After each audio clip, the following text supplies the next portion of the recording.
It's mid-morning in the West End and private investigators Ed and Steve have just spotted a familiar face. They take a ringside seat and play a waiting game. They watch a man in a camouflage jacket enter a clothes shop. Then their familiar face is picked up by the store's CCTV. In the past, he has always worked alone, but it seems that today he has a partner in crime. He opens his bag and moves towards the other man, who is now lifting knitwear down from the shelf. A second later, they're in the bag. A second stash is dropped on top. The man turns on his heels and he's out the door. What the man doesn't realise is the undercover team have been watching it all. Ed and Steve look like two ordinary blokes, but they are deliberately blending in to give them more chance of catching criminals.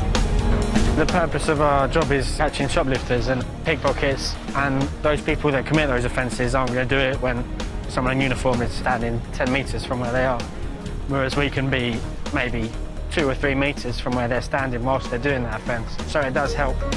It's about having sharp eyes. I've spotted somebody who we're currently prosecuting for a number of thefts in the West End.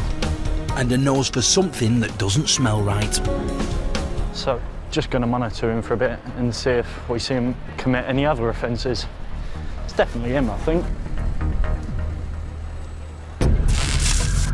Today, the thief they've spotted is someone they've been on the lookout for weeks. This is their chance. Still nicking? Yeah.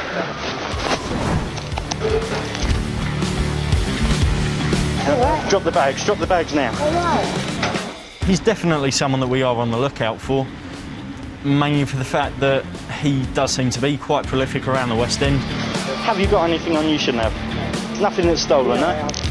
We've seen him go into a clothing store in Regent Street where my colleague's seen him take a few jumpers. You all right to have a look?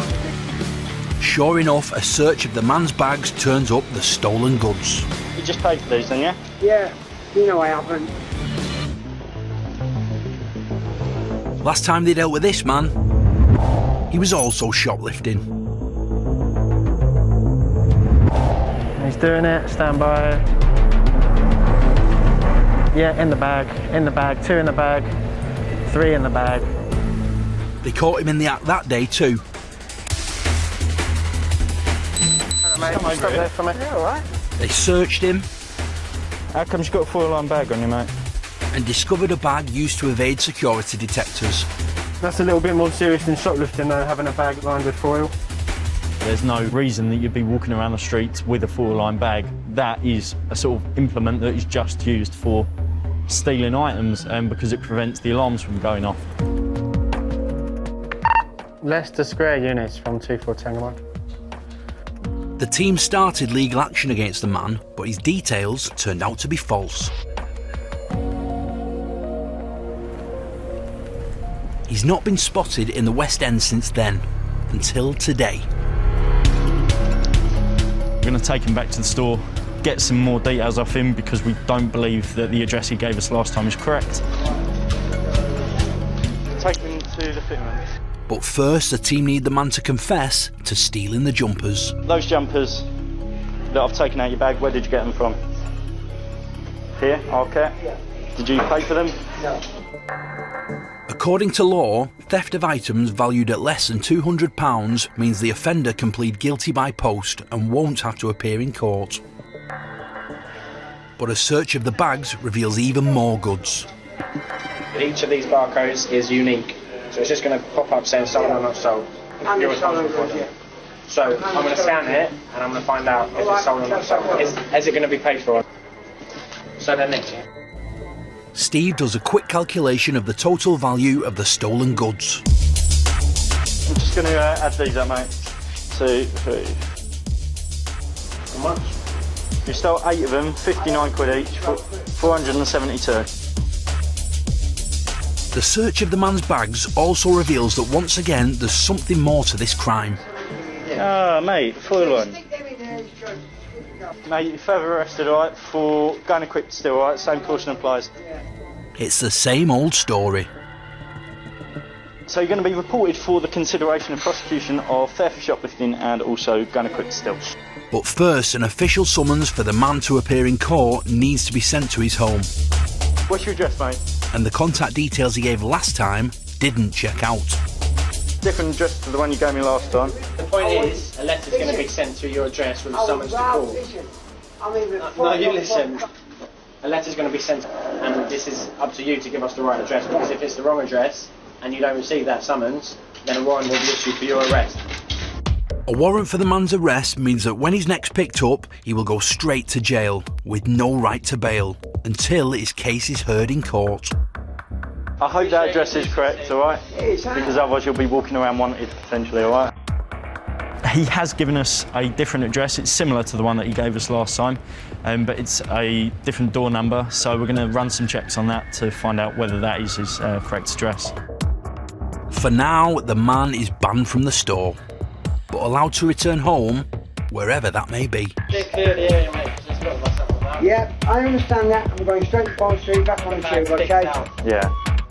We've just released the mail now, and essentially he'll go to court in a couple of weeks for both the offence the other week and today's offence. Even when an offender's escaped, Ed and Steve know that in the end, they'll always get their man.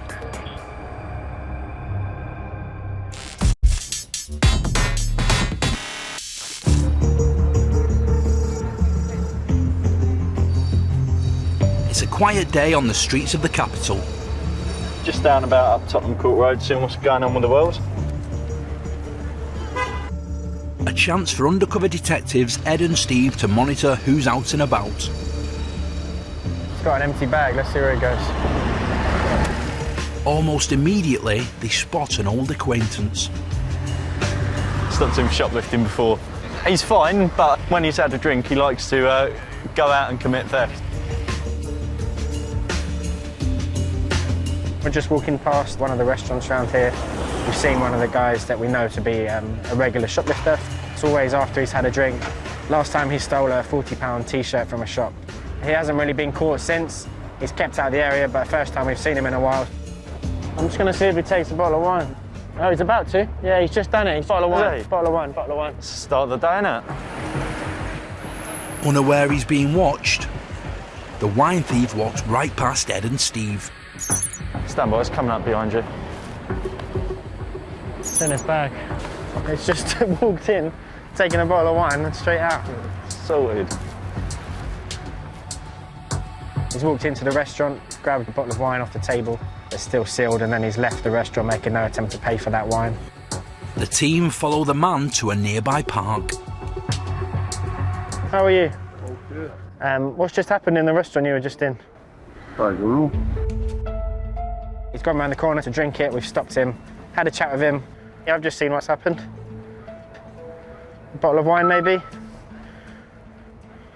We can deal with it here and now, if you just be honest about it. Some people might think a bottle of wine doesn't really make a difference, but you know, we're here to support all the businesses along this street. And with people like him, it could be every day he's going in taking that bottle of wine. Bottle of wine, you're right. What's happened to the bottle of wine? It's in that bag. Have you paid for it? No. Can I have it back, please? I wouldn't class him as a prolific shoplifter. He's more of an opportunist when he's drunk. Luckily today we've just walked past and seen him, otherwise we would have missed it. Ed issues a banning order preventing the man returning to the restaurant he stole from. If you do enter that shop again, you'll be detained for trespassing, and if you steal from there again, that would escalate to burglary, which could carry a prison sentence, okay? Yeah. Best to steer clear of that shop. Okay, do you understand everything? Yeah. Right, you take care. Bye-bye. Having retrieved the bottle of wine, Ed and Steve head back to the restaurant. So I'm going to take this back in now to the shop, see what they say, see how many bottles of wine they've lost, and just tell them what's happened. Hello there. We've just seen a guy come in, take this bottle and go to the square with it to drink it. So we've just stopped him and brought it back. I just put it out today. Yeah, he's come in and just Okay, thank you very much. just taken that. No, that's okay. It's just a job. We're just giving back the items that we've recovered. But yeah, the smile on her face was good. Have a good day. Take care. Keeps the business profitable, keeps them being able to sell the stock, so job well done. Every shoplifter stopped is another store helped by the undercover team.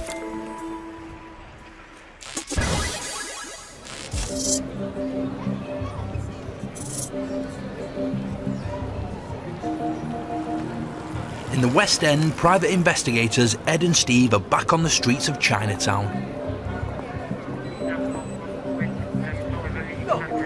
Come here, man. We're just doing something at the moment. Dealing with local characters is all part of the job. I'll go and have a look. Have a look, man. Let's Come and have a look, All right, man. I'll come with you. Come and have a look, Let's do man. it together. The gentleman that we were speaking to is quite intoxicated today. Oh, look, man. Look. Finish. Troy, luck. Finish, I man. understand. Finish. We've dealt with him many times before. He's been banned from the area before. Please, man, don't arrest me, man. The situation may look harmless enough, He's not in the best of state. All right. but the guys know to be always on their guard. On a previous occasion, he was stopped actually in possession of a knife in Leicester Square. I'm not sure he had the intention of coming out with a knife to do any damage type thing. However, he was still walking around with a knife. The West End is a magnet for shopaholics and tourists alike. Unfortunately, it also attracts those who see an opportunity to make a quick buck. Steve is in Chinatown, where he suspects a team of pickpockets is at work. Where have the other two gone? It's their unusual behaviour that's caught his eye. So at the minute I'm watching a group of 3 people, 1 male and 2 females. I've seen them walking very closely to a couple and they're following quite closely behind them. No one should be purposefully walking within millimetres of another person. It's unusual behaviour. It's the kind of behaviour that is a trademark pickpocketing tactic. I can see 2 but I can't see the third. Steve realises the gang have gone separate ways. 2 of them have split away and have done 2 laps of Chinatown where we see a lot of theft happening. Got any Leicester Square units near to Wardour Street? He radios base for backup. The male has spotted me following him, so he's just turned around and waved at me. And they're looking out for anyone watching what they're doing, even when they're about to commit. With his cover broken, Steve tackles the gang single-handed. Where's your friend? What's it? Where's your friend? Yeah, the friend that you're on the phone with. The couple deny any wrongdoing. Where's 3 of you? No, it's all right. You can speak to these guys over here if you like. Yes. You can speak to these guys. At that moment, the police arrive. How you doing, mate? You all right? Yeah, you've got 3 professional dippers. They haven't done anything yet. I told him get out of the area. B wants to come and have a chat with you. I'll speak to you in a second. Yeah. I'm just listening. From the minute that I stopped these 2, I almost knew that they had nothing on them, just from the way they were being with me.